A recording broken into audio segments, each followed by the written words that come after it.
Baik, terima kasih. Kita kembali ke sesi ketiga tentang di pasal 11 sampai 12 tentang produksi narkotika. Ya, jadi izinnya adalah Menteri memberikan izin khusus untuk memproduksi narkotika.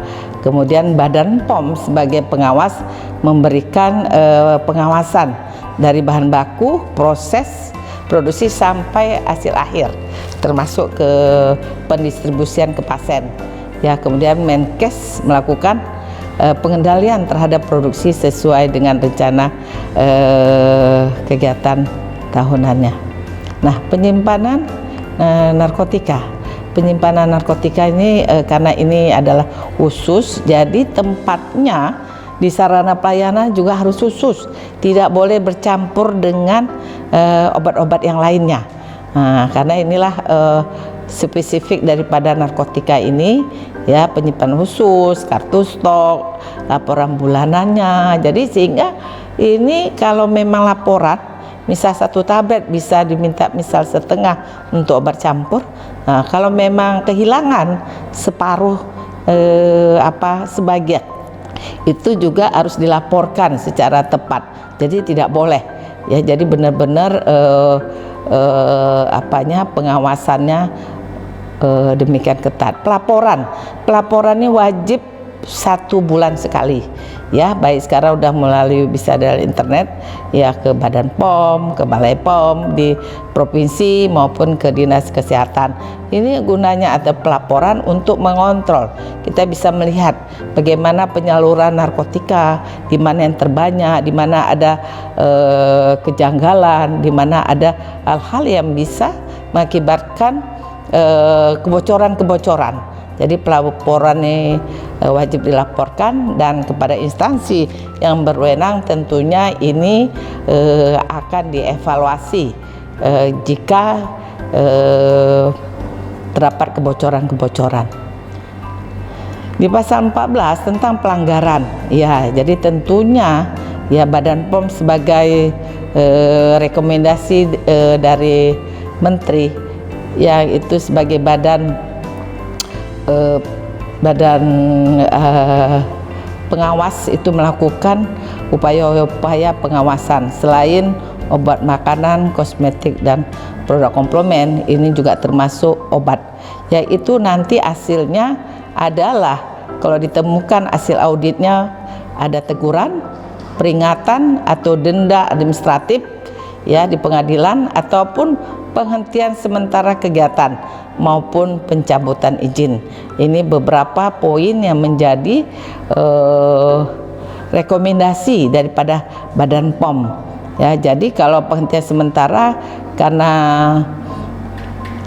izinnya adalah di kabupaten atau provinsi yang bersangkutan, jadi kita berikan rekomendasi bahwa di apotek A misal kita temukan adanya pelanggaran tentang pendistribusian kosmetika, maka bisa apoteknya bisa ditutup sementara, ya, sehingga kita juga akan telusuri apa-apa yang memang terjadi pelanggaran. Kalau memang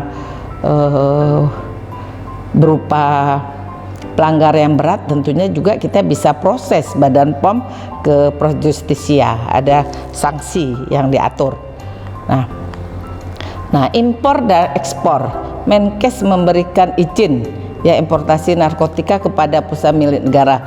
Jadi memang untuk produksi ini hanya Kimia Farma, yang seperti saya kemukakan, Kimia Farma TBK itu sesuai dengan Permenkesnya, keputusan Menkes tahun 1996, ya, penunjukan. Jadi tidak boleh yang lain.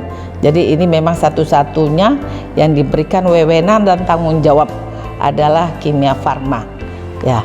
Importasi narkotika di pasal 16 ini juga harus memiliki, jadi kalau memang diperlukan surat persetujuan dari Menteri setiap kali melakukan impor. Kemudian persetujuan impor sebagai dimaksud diberikan juga hasil audit, jadi audit dari Badan POM apakah benar dilakukan, kepada siapa yang akan diimportasi. Kemudian surat persetujuan impor, ya, golongan 1 ini kalau diperlukan jumlah terbatas, karena golongan 1 kan tadi ketergantungan sangat tinggi, tidak untuk terapi pengobatan, hanya untuk ilmu pengetahuan. Ya, jadi ini benar-benar dilakukan. Nah, surat persetujuan ekspor ini kalau dilakukan juga eksportir narkotika harus memiliki surat persetujuan ekspor dari menteri. Ya, kalau kita mau melakukan harus ada, ya, karena ini diperlukan surat persetujuan ekspornya, harus melampirkan surat persetujuan dari negara pengimpor. Misalnya kalau dari luar masuk ke Indonesia, karena bahan bakunya juga kita masih, terutama obat-obat ini masih juga ketergantungan ke negara-negara Eropa, ya. Jadi masih kita diekspor dari negara Eropa, sehingga benar-benar harus ada dokumentasi yang jelas. Kemudian transito pasal 29 ini, nah apa transito ini juga sangat penting, adalah harus mempunyai surat persetujuan ekspor. Yang ini arti transito itu adalah untuk melakukan keperluan, ya, antar negara. Jadi ini antar negara kalau memang diperlukan, ya boleh, ya, di tempat-tempat yang ada pabeannya, ya silakan. Nah, tapi harus dokumennya harus jelas, ya, tidak boleh, ya, mesti ada alamat pengekspor dan impornya, jenis bentuknya, jumlahnya berapa, negara tujuan ekspor narkotikanya kemana. Jadi kalau memang jenisnya misalnya tablet dikasih injeksi, nggak boleh, karena memang nggak ada, harus. Kalau injeksi, kalau tablet, kalau serbu, bentuknya juga demikian, jumlahnya berapa. Kalau memang diminta misalnya 1000 tablet, ya beda dong dengan 1000 injeksi, ya. Jadi memang sesuai, tidak boleh, ya, tidak boleh tidak sesuai dengan dokumen yang ada. Nah, pasal 35 di Undang-Undang Narkotika ini adalah bagaimana peredaran narkotika itu adalah merupakan setiap kegiatan atau serangkaian kegiatan atau penyaluran, penyerahan, baik dalam perdagangan maupun pemindahantanganan untuk kepentingan pelayanan kesehatan dan pengembangan ilmu pengetahuan dan teknologi. Jadi peredaran bisa dalam bentuk peredaran pelayanan maupun dalam pengembangan ilmu pengetahuan yang masuk peredaran narkotika. Ya, di pasal 36, narkotika dalam bentuk obat jadi hanya dapat diedarkan setelah mendapat izin dari menteri dan mendaftar di Badan POM. Jadi harus ada izin edar. Izin edar ini wajib, ya, wajib hukumnya, ya, tidak sunat. Jadi harus ada, terdaftar di Badan POM sebagai amanah dari pemerintah, diberikan Badan POM yang mengawal sebagai pengawas. Nah, penyaluran narkotika dari industri farmasi, ya, farmasi ataupun pemerintah wajib memiliki izin khusus. Jadi tadi kimia farma, jadi industrinya juga dari pabrik kimia farma, Darus Kimia Farma, baru nanti didistribusikan ke apotek-apotek. Nah, di pasal 40 ayat 1, 2, dan 3, industri farmasi menyalurkan narkotika itu kepada pedagang besar, apotek, ya, puskesmas, rumah sakit, atau pedagang besar farmasi itu menyalurkan ke pedagang besar farmasi lainnya, apotek, sarana penyimpanan, rumah sakit, dan lembaga ilmu pengetahuan.